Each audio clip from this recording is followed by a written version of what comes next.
no ponto? Não liguei pra cá, não tem número.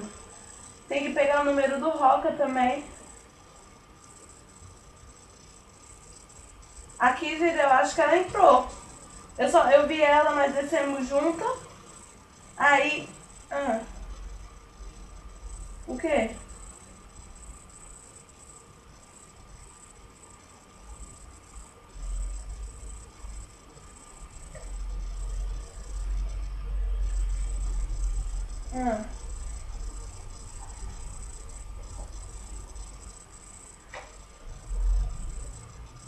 Eu sei.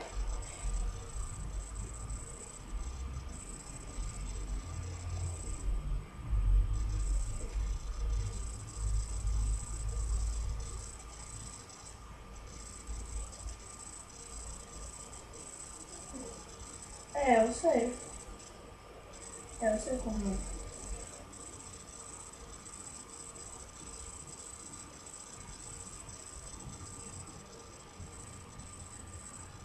Não, pode perguntar. Mas quando não vai ninguém, eu tenho que ficar na sala do lado. É muito. É ruim ficar na sala do lado.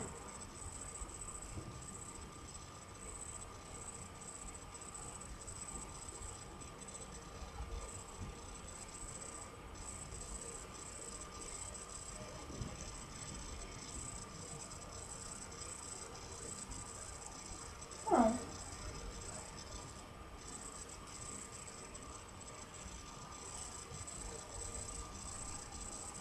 Não sei.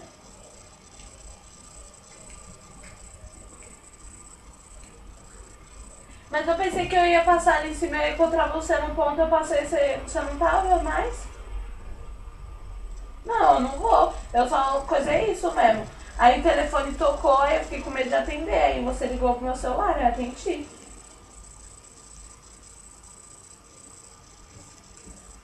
Tá bom.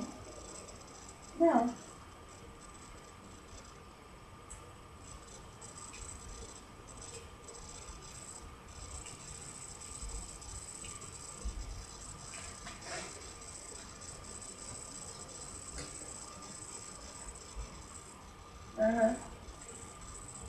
Tô.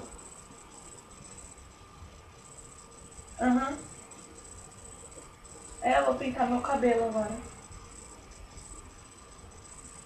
Não. Tá.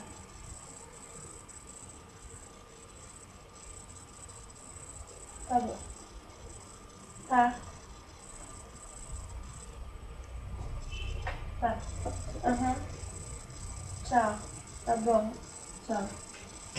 Primeiro ela comeu meu couro, falando que não era notícia, entendeu?